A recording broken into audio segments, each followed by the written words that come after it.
get my coffee. It's becoming a bit of a habit. It's a nice habit. I like it. It's fun to come hang out, say good morning. Hope you're all having a great morning. All right. So your time will tell on you.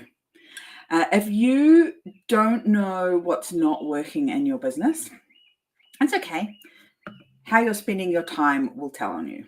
It might be today or next week, might be in 3 months' time, but ultimately how you're spending your time will tell us what you've been working on or not working on in your business. So what I mean by that, most of us will have days in a business, particularly when it's a small business, small team. Sometimes you might even be the only person on the team. If you're a solopreneur, how you're spending your time dictates all of the success in your business. And it took me ages to figure this out, mostly because I, like most humans, like to spend time on the things I like to do. And so do you.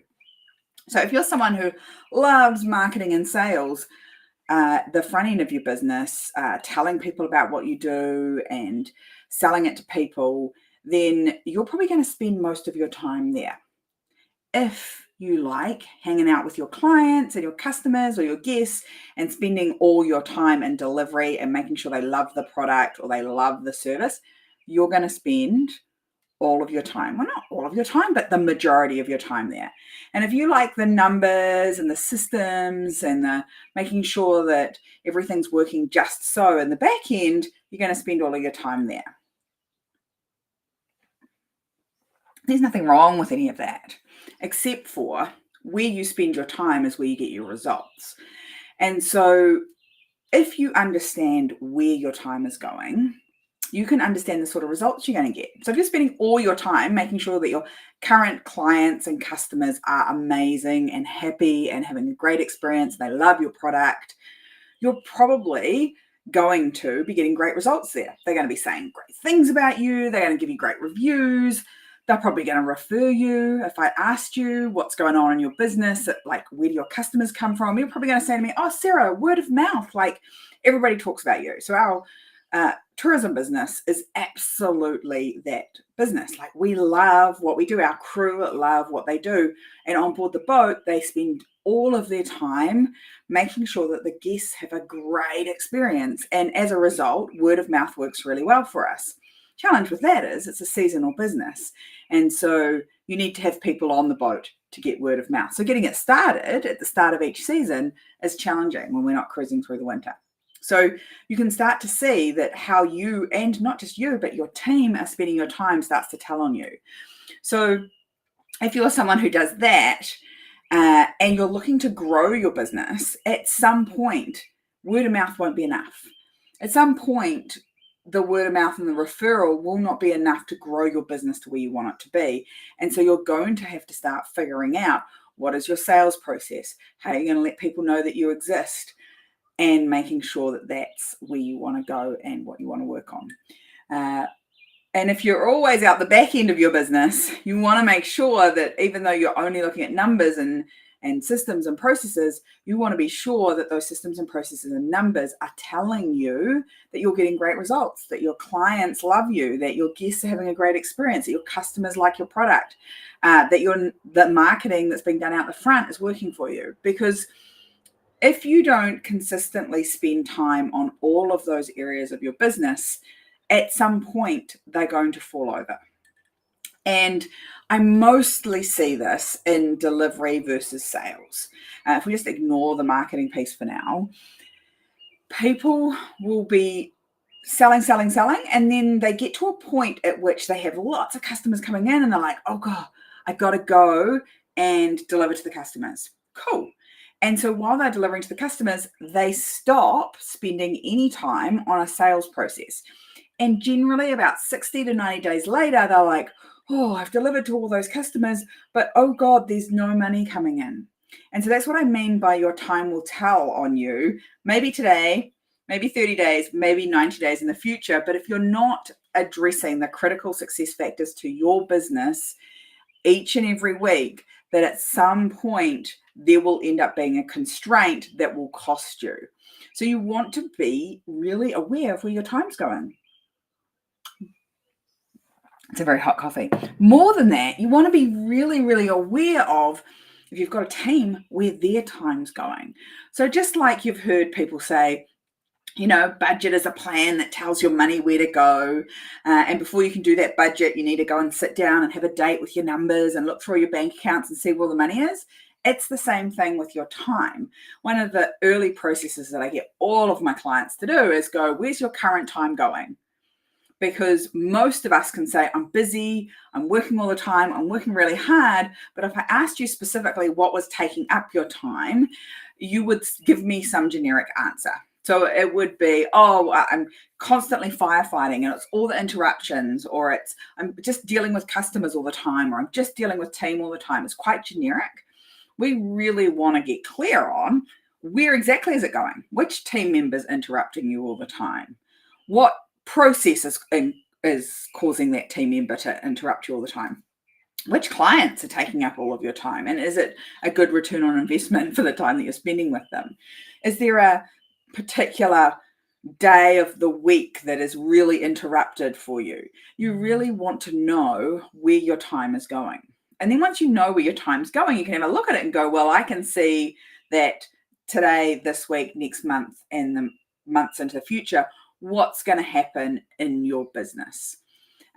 You are going to have some things that are working really well and some things aren't. And so we have a process where we go, well, we need to figure out what are the specific critical success factors in our businesses. And then we want to make sure that on a daily and weekly basis, we are taking care of all of those all the time. And this is a fundamental truth, regardless of whether you're a team of 1 or a team of 30. You need to know where people's time is going. Because if you guys are all working, if there is a team of anywhere between 1 and 30 people, you're all working 40 hours a week and you're not getting the results you want in your business, or it just feels like you're on a hamster wheel doing the same thing over and over and over and over again and not getting the results you want, then you're doing the wrong things. You're spending your time, you're investing your time in the wrong parts of your business. Sometimes it's out of personal preference. Sometimes it feels out of necessity. That regardless, your time's telling on you and you need to go and have a look at it. And you probably need to pause and stop and decide, where do I need to adjust? Where do I need to shift and swing where I'm investing my time so that I can get the results that I want? Not enough sales? You need to put in a consistent rhythm of ringing leads or ringing past clients or customers or following up those joint venture opportunities. And that needs to be a consistent piece of work. So it always makes me laugh because Johnny always, when he starts doing this, whenever we've had a bit of a lull in sales and he starts doing the calls for the boat, he'll call like 5 schools or 5 businesses of a certain type to see if they're interested in coming out, bringing a group out to come on the cruise. And he says, it drives me nuts. He says, because the people that I talk to or the way that I ring them, that's never how the sale comes back in. Comes back in through another, through the website or a response to an email that we sent months and months ago. He says, it's never linear. It's never like I spoke to this person and the sale happened. It's just that he's taking action on sales, and so sales will happen. And so I always say to people, if you haven't got a way to make more money on a weekly basis, not got a system, a process that allows you to consistently pick up the phone and talk to someone, that's active, not passive. So I'm really clear. I'm not talking about posting on social media or sending out emails. That is passive. You are actively doing something that ultimately results in a sale. And then the other thing is, on the flip side, so that's kind of the make more money side, and then you've got to be thinking about the build a better future side. Because if you're building more customers all the time, if you're not making your systems more efficient and more productive and more effective for you and your team, you're going to have to work more and more and more hours, because you'll solve the problem of there's more customers and more work with your body and your labor. You don't want to be in that position. That's a really fast way to burn out. So we want to be thinking about, how do I bring in the more customers? And then how do I, on the flip side, serve my customers in a more effective way? And the only way you're going to figure out what's working and what's not working is looking at your time, because it's the biggest constraint you have in your business right now is how are you spending your time, especially as small business owners.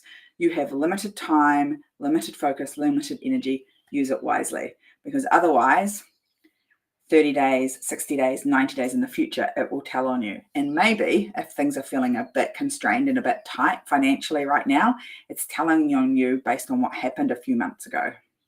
It's telling on you what you were doing back in February, January, December.